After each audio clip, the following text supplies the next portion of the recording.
tabernacle a engrossé une femme. De toi-même, tu manqueras même de la force. Même Mohamed Ali, Attends Mohamed Ali mwenyewe. S'il est attrapé en flagrant délit, il n'aura plus de force. Il n'aura plus de force. Là, de toi-même. Le scandale, Jésus a dit, il est impossible que cela ne puisse pas arriver. Mais malheur à l'homme par qui ce scandale arrive. Il est même préférable de mettre une grosse pierre au cou de cette personne et le jeter du fond de la mer. Ce sont de mauvaises choses. Il faut éviter ça. Mais quand il s'agit de l'enseignement, là c'est grave. Si quelqu'un a mal compris, ça nous arrive tous.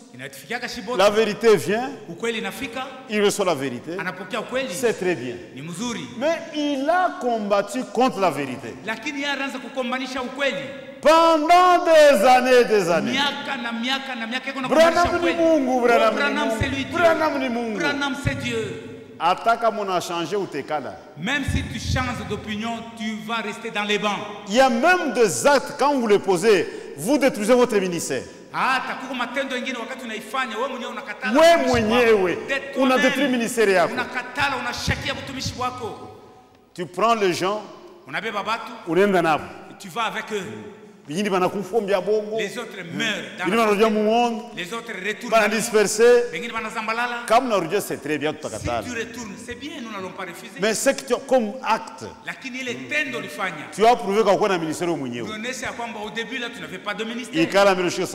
Reste d'abord dans le banc, suis la parole. Si Dieu change les choses, parce que nous sommes dans un système divin, on doit faire attention. Maintenant, il y a une question. Je crois que ça, on fera demain. C'était la meilleure des questions. Frère Franck, est-ce vrai ou faux? Frère Franck ne mourra pas, mais sera enlevé vivant sur la terre. Matthieu 24, 46. Si c'est vrai, que se passerait-il s'il mourait demain ou avant l'enlèvement?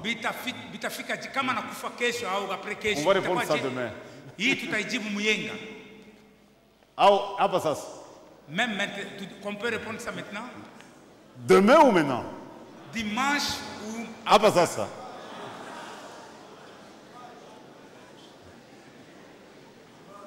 Ça. Bon, ça, on verra ça demain. Ça nous concerne directement. On fera ça demain. Ok. Il y a deux questions pour demain. On va répondre rapidement. Nous avons fini. Si vous n'avez pas compris quelque chose, vous êtes libre de reposer la question autrement et nous verrons comment répondre. Inclinons nos têtes. Seigneur Dieu, merci. Tu as permis que je puisse répondre à ces questions. Je le fais au mieux de ma connaissance. Seigneur, tu connais mon cœur. Je n'ai qu'un seul souci. Aider le peuple de Dieu à s'approcher davantage de toi. Bénis mes frères, bénis mes sœurs. Accorde-nous la grâce de comprendre correctement et de la bonne manière. Nous voulons connaître la vérité et marcher au pas de la vérité.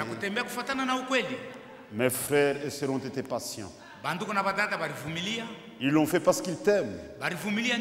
Et ils aiment la parole de Dieu. Ils t'ont réellement honoré.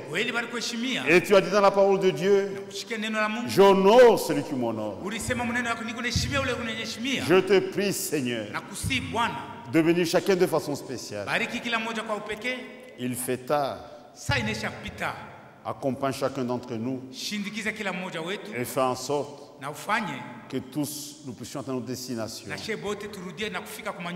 Accorde-les, Père. Je demande avec foi au nom de notre Seigneur et Sauveur Jésus-Christ. Amen. Amen.